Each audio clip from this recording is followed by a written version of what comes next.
Hi everyone, it's Sydney and welcome back to our channel. If you haven't already, make sure to subscribe below so you don't miss another pregnancy update. Now, we are officially in our 26th week of pregnancy. The baby is about the size of a scallion, which is about 14 inches in length and weighs in at about 1 pound and 2/3. It's crazy to think how fast this time is flying by. At this point, the baby's practicing breathing, which is kind of weird to think about, and also has super sensitive hearing. So he can hear me, he can hear Dominic, and it's funny, every time our dog Blue barks, the baby actually moves. So it's kind of funny. So I think Blue's gonna be his best friend, or her best friend. I guess we'll see. So the same as I did last time, I'm gonna break this one up into 4 different sections. First gonna be our doctor visit. Second is going to be how my body's changing and what I'm feeling. Third is gonna be fitness. And fourth is gonna be the fun stuff that we've been up to. So let's go right into the doctor's visits. So at my 26-week appointment, I got to do my glucose test. Now this test is to see if you have anything like gestational diabetes. And my mother is a type 1 diabetic, so there is a chance that it could come back positive for me. And it's something that my husband and I have been a little bit anxious about, to see if this is gonna be an issue for me or not, because my mom did have gestational diabetes as well when she was pregnant. Obviously, she's type 1 diabetic. And so it's this test that comes up. So I always thought you had to fast for the test, but you actually don't. The first test is a short test. It's a 1-hour test. And as long as that test goes well and you pass it, you don't have to take the longer test, which is a 4-hour test with 3 blood draws, and you have to fast the night before. So I'm really hoping that I pass so I don't have to do that one. So when I get in there, they hand me the beverage. It's this like little water bottle thing, and theirs is chilled, so it wasn't bad at all. And for my Michiganders, it tastes like a flat orange Faygo. For anyone else, it's like a Sunkist. And so it wasn't bad at all. I had heard nightmares about how bad this beverage tasted, and it was the worst thing in the world. To me, it was a nice cold beverage, and got it down in probably a minute, and that was that. And they scheduled it so while I was waiting for, because you have to wait 1 hour after you finish ingesting the beverage to draw your blood for the test. So while I was waiting in that 1 hour, I actually had my 26-week follow-up with the doctor. Everything went well, I'm measuring well, the heartbeat is great. The only thing that she did tell me is that I did gain 5 pounds in that 4-week span. And I'm only supposed to be gaining about 1 to 3 was her recommendation, and 25 pounds overall. And for me, I was like, oh man, it was Super Bowl weekend. I didn't really work out this weekend. So maybe that had something to do with it. I don't really know. But she's like, oh, just lay off the carbs. I know we love them. And I think she may have been joking a little bit, but I'm just gonna have to be more mindful of what I'm eating. But other than that, everything is going well. And then at the end of that appointment, I got my blood drawn, and that was that. And I set up for my 30-week appointment. So after my 30-week appointment, I'll go to appointments every 2 weeks until my 36th week appointment. At that time, I'll go down to appointments every week. Talk about 1, time flying, and 2, that's a lot of appointments to make for your working woman. Dang, I've just got to work around my schedule, but I've already been taking things lighter on my schedule just because I know obviously the baby's coming. I know doctor visits are gonna ramp up, and I'm gonna get more tired. I know it's coming, so I'm prepared for it. But that's all that happened at the doctor's. Let's talk body. So still lots of movement from the baby. No Braxton Hicks yet, or anything that I would think would resemble a contraction. And I'm still super thirsty 24/7, 365. I've got to have water around. I'm always thirsty. Something I've started to notice is that I'm having back pain. And I don't know if this is from having to sleep on my side, because I'm usually a stomach or a back sleeper. And you can't sleep on your back because the weight of your uterus and the baby will actually block your femoral vein. And that can cause you to lose blood pressure to your legs, and it can cause the baby to not get the oxygen that they need. So you have to be very careful about that. So my husband wakes me up like 3 times in the night. Sydney, get off your back. Sydney, you're on your back, and he'll move me. It's actually really funny, but it's really hard. It is starting to cause my back some problems. So I've been getting some massages to help with that, and they definitely do help.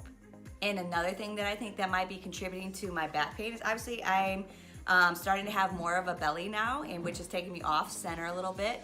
So that may also be contributing to the back pain I'm having. So I try to sit straight up when I'm sitting and try and have good posture and hope that that helps as well in the long run. One thing I've also noticed sneaking around right now is I've had over the last 2 weeks some major mood swings. I'm telling you, I go from normal to irate in seconds. I mean, I will just be fuming for nothing, for no reason, or one little thing. It's insane. But hey, I guess it's something that I should have known was coming. They say pregnant women are moody, and hey, I see these mood swings, and it's crazy. I have no idea what triggered it or how I get in that mood. I mean, I've also seen myself get really depressed as well. I'm really sad, I just don't want to do anything, and it's instant, and it goes away sometimes instantly, and it sometimes stays there for a minute. And when I know I'm just feeling these, I let myself feel them, and then I pull myself out of the trenches and go do something proactive that's gonna hopefully help me get out of that feeling. Or take a nap. Naps always work. I've also, at this point, I've gained 17 pounds in total, which I didn't think was bad, but apparently, my doctor told me to lay off the carbs, so other people I've talked to have told me they gained 40 to 60 pounds in their pregnancy. Other people I've talked to around this time are at 22 to 26 pounds, so I feel like I'm doing good. So I'm not gonna let the doctor discourage me because I feel like I'm doing good. I'm actually feel like I'm doing really good for my body type and my cravings that I have and stuff like that. I think I'm doing really well. Speaking of cravings, they're pretty much the same.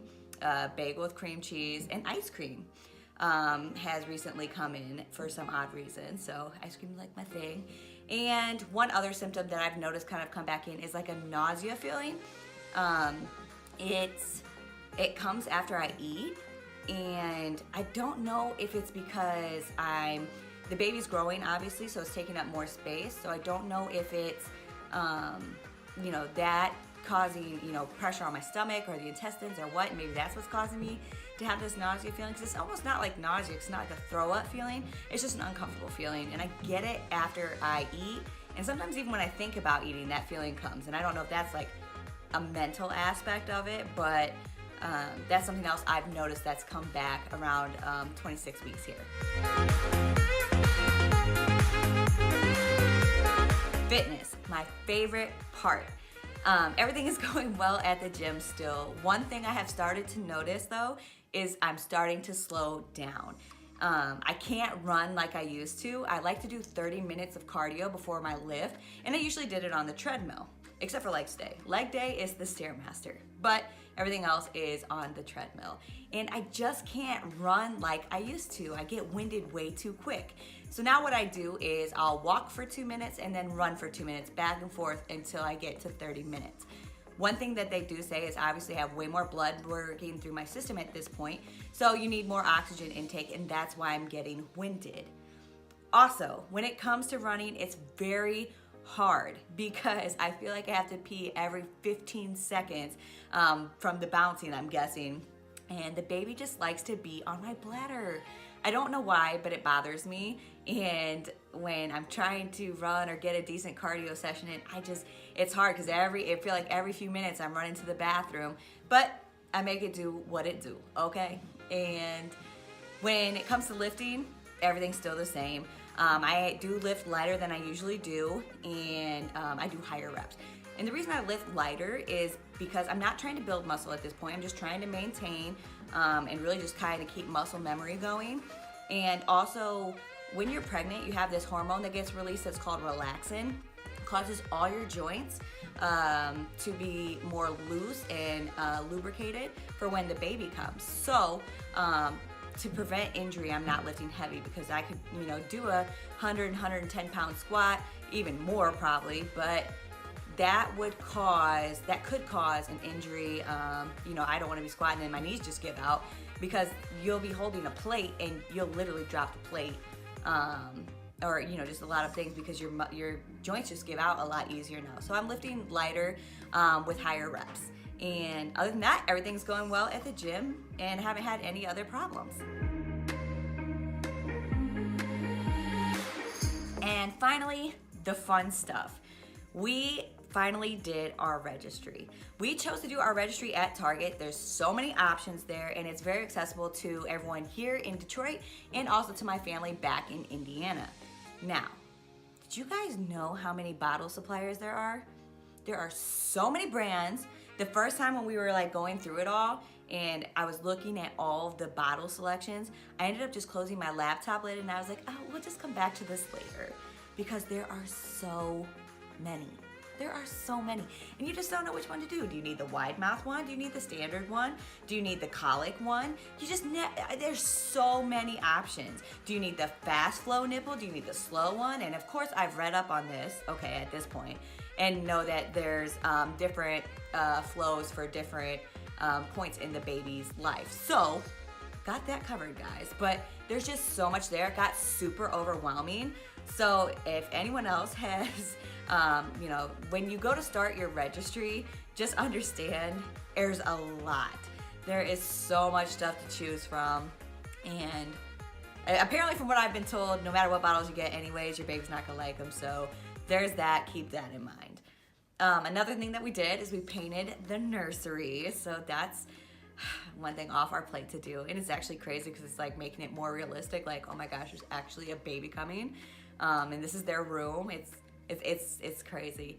And finally, the last thing we did, we booked the baby's first trip. So the baby will be going to Vegas with us in August for a friend's wedding, and we're really looking forward to it.